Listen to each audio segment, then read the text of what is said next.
ونستغفره ونستهديه ونعوذ بالله من شرور أنفسنا وسيئات أعمالنا من يهده الله فلا مضل له ومن يضلل فلا هادي له أشهد أن لا إله إلا الله وأشهد أن محمدا عبده ورسوله الذي لا نبي بعده اللهم صل وسلم وبارك على نبينا محمد وعلى آله وأصحابه أجمعين أما بعد أوصي نفسي وإياكم بتقوى الله وطاعته لعلكم ترحمون فقد قال الله تعالى في القرآن الكريم وهو أصدق القائلين أعوذ بالله من الشيطان الرجيم بسم الله الرحمن الرحيم يا أيها الذين آمنوا اتقوا الله حق تقاته ولا تموتن إلا وأنتم مسلمون وقال تعالى أيضا في سورة الأخرى يا أيها الذين آمنوا كتب عليكم الصيام كما كتب على الذين من قبلكم لعلكم تتقون وقال رسول الله صلى الله عليه وسلم رب صائم حظه من صيامه الجوع والعطش صدق الله العظيم وصدق رسوله الكريم ونحن على ذلك من الشاهدين والشاكرين والحمد لله رب العالمين. Jamaah sidang salat Jumat yang dirahmati Allah Subhanahu wa taala, tiada kata maupun perbuatan yang patut kita sampaikan pada siang hari yang cerah ini selain rasa syukur kita kepada Allah Subhanahu wa taala yang tiada henti memberikan kepada kita nikmatnya yang banyak, yang tiada henti memberikan kita rizki yang banyak, yang sehingga dengan nikmat dan rizki yang Allah berikan kepada kita, alhamdulillah, kita mampu dan dimampukan oleh Allah untuk datang ke rumah Allah yang semoga diberkahi oleh Allah Subhanahu wa taala dengan tujuan yang satu, yaitu menyambut panggilan Allah Subhanahu wa taala. Bersyukur pula kita kepada Allah Subhanahu wa taala karena Allah Jalla wa ala masih memberikan kesempatan umur kepada kita sampai dengan bulan Sya'ban ini, sampai dengan bulan Rajab ini, yang sehingga kita diberikan kesempatan umur oleh Allah di bulan Rajab, di bulan Sya'ban, dan sebentar lagi kita akan bertemu dengan Sayyidus Syuhur, dengan tamu yang sangat mulia, dengan tamu yang sangat kita rindukan, yaitu Syahrul Ramadan, bulan Ramadan.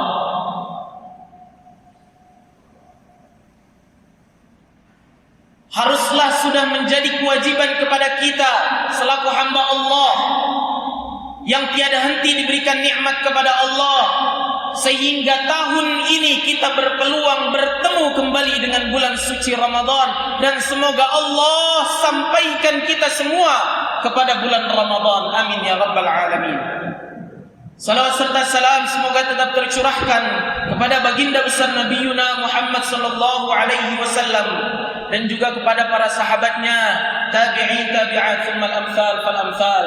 Kita berdoa semoga kita termasuk umat Rasulullah yang mendapatkan syafaat pertolongan beliau di hari akhir nanti. Amin ya rabbal alamin. Al-faqir berwasiat kepada diri al-faqir sendiri khususnya dan pada umumnya untuk para mustami'in wal hadirin rahimakumullah, agar kiranya kita meningkatkan keimanan dan ketakwaan kita kepada Allah dari setiap harinya, setiap pekannya, setiap bulannya, setiap tahunnya. Karena yakinlah ma'asyiral muslimin, hanya dengan keimanan dan ketakwaanlah akan mengundang sebuah keberkahan datang keluar dari bumi dan datang turun dari langit yang Allah berikan kepada kita.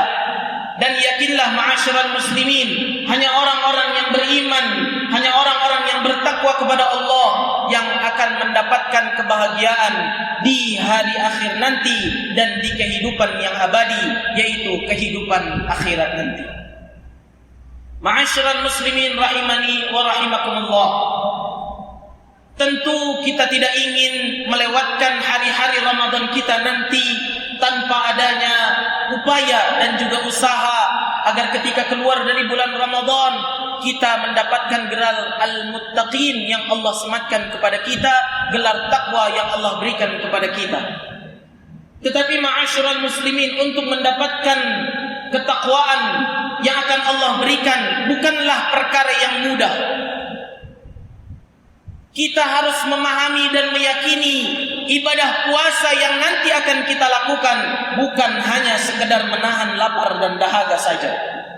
Tetapi lebih dari itu, ibadah puasa yang akan kita lakukan harus kita yakini, harus kita fahami bahwasanya ibadah puasa akan mengajarkan kepada kita untuk menahan diri ini agar tidak melakukan hal-hal yang dilarang oleh Allah, agar tidak melakukan perbuatan yang lagha selama kita berada di bulan Ramadan. Merugi kita ketika kita mengisi hari-hari Ramadan kita dengan perbuatan yang lagha, perbuatan yang tidak memberikan manfaat, tidak memberikan kebaikan kepada kita, tetapi justru memberikan keburukan dan kesialan kepada kita. Dan jelas Allah Subhanahu wa taala tidak akan pernah memberikan ketakwaan ini kepada mereka yang mengisi hari-hari Ramadannya dengan perbuatan yang sia-sia.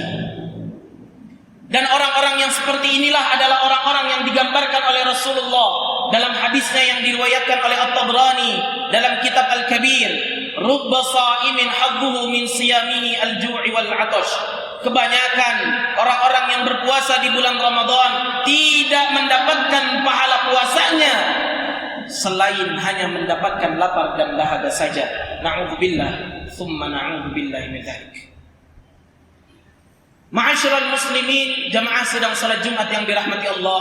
Oleh karenanya, pada kesempatan Jumat yang semoga Allah berkahi ini, ketika nanti Allah berikan kita umur, Allah berikan kita kesempatan untuk kembali bertemu dengan Ramadan, artinya saat itu Allah menginginkan dari kita adanya perbaikan-perbaikan ke arah yang lebih baik.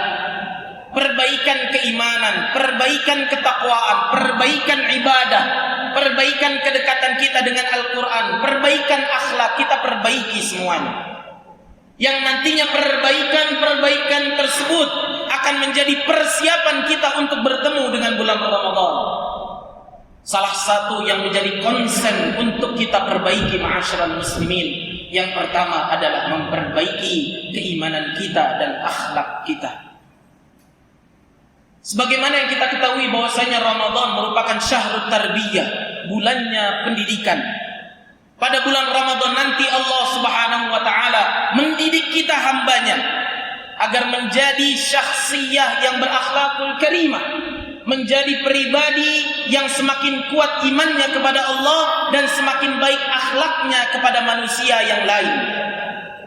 Ketika kita melihat definisi akhlakul karimah yang disampaikan Imam Al-Ghazali, beliau menyampaikan bahwa akhlakul karimah adalah natijah atau hasil dari proses ketaatan seorang hamba kepada Allah ketika dia menjalankan syariat Allah. Selain itu, hamba tersebut senantiasa mengabdikan dirinya hanya kepada Allah. Itulah akhlakul karimah. Yang mana akhlakul karimah ini tidak akan bisa lahir tanpa adanya keimanan yang mendasari. Oleh karena itu, perbaiki keimanan, akhlak kita akan diperbaiki oleh Allah Subhanahu wa taala. Ketika kita sudah merasa bahwa akhlakul karimah ini sudah istiqomah melekat kepada diri kita, keimanan sudah kita perbaiki, keimanan mantap untuk bertemu dengan bulan Ramadan, kita tularkan nilai-nilai keimanan ini, nilai-nilai akhlak ini kepada keluarga kita, kepada istri kita, kepada anak kita. Terkhusus kita semua yang hadir di sini merupakan seorang kepala keluarga yang dituntut untuk menyelamatkan keluarganya dari api neraka. Ya ayyuhalladzina amanu qu anfusakum wa ahlikum. Wahai orang-orang yang beriman, jagalah diri kalian dan jagalah keluarga kalian dari siksa api neraka. Kita dituntut sebagai kepala keluarga membimbing keluarga kita, membimbing istri kita, membimbing anak kita ketika nanti berada di bulan Ramadan agar mau berfastabiqul khairat, berlomba-lomba dalam kebaikan. Kita mengajak anak kita mengingatkan anak kita untuk melaksanakan salat sunnah tarawih. Kita mengingatkan istri kita mengajak istri kita untuk melaksanakan salat sunnah tahajud berjamaah. Atau kalau bisa kita berikan semacam apresiasi, semacam hadiah, semacam reward kepada anak kita atau istri kita yang menjalankan ibadah di bulan Ramadan dengan sangat baik. Misalkan anak kita selama bulan Ramadan menghatamkan Al-Quran 1 kali, kita berikan reward. Atau istri kita selama bulan Ramadan menghatamkan Al-Quran 2-3 kali, kita berikan hadiah. Atau kita juga bisa mengajarkan anak dan istri kita nanti ketika di bulan Ramadan agar tidak menjadi orang yang egois. Kita ajarkan anak dan istri kita berbagi kepada sesama, ikhlas untuk berbagi kepada yang saling membutuhkan, ikhlas untuk mengeluarkan hartanya di jalan Allah Subhanahu wa taala. Karena janji dari Rasulullah SAW, mereka yang menyayangi, mereka yang peduli, mereka yang saling berkasih sayang satu sama lain di muka bumi ini, maka kita akan mendapatkan kasih sayang yang datangnya dari penduduk langit. Rasulullah SAW bersabda dalam hadisnya yang diriwayatkan oleh Abu Dawud, irhamu man fil ardi yarhamkum man fis sama. Sayangilah mereka yang ada di muka bumi, wahai manusia, yarhamkum man fis sama, maka penduduk langit akan menyayangi kita semua. Saat ini berapa banyak nanti yang akan berbuka puasa, jangankan untuk mendapatkan sesuap nasi, untuk mendapatkan 1 gelas 2 gelas minum saja sudah sulit. Salah satunya saudara-saudara kita yang ada di Palestina sana, atau saudara-saudara kita yang sedang dilanda kekeringan di sebuah daerah pedalaman dimanapun itu. Maka disitulah kewajiban kita untuk saling peduli satu sama lain. Disitulah kewajiban kita untuk mengajarkan istri dan anak kita agar rela mau mengeluarkan hartanya di jalan Allah. Maka ketika kita melakukan itu, ma'asyiral muslimin, artinya saat itu kita sedang mengajarkan istri dan anak kita untuk menyiapkan bekal akhiratnya. Karena bekal yang paling penting untuk bertemu dengan Allah adalah memperbanyak bekal akhirat, yaitu bekal ketakwaan kepada Allah Subhanahu wa taala. Dengan begitu, keimanan kita dan keluarga kita selama bulan Ramadan akan terjaga, atau bahkan sampai kita berlalunya bulan Ramadan, keimanan kita dan keluarga kita akan terjaga. Dan harapannya ibadah setelah berlalunya bulan Ramadan tidak justru malah surut, tetapi meningkat secara drastis dari bulan-bulan sebelumnya. Kunu rabbaniyin wa la takunu ramadaniyin.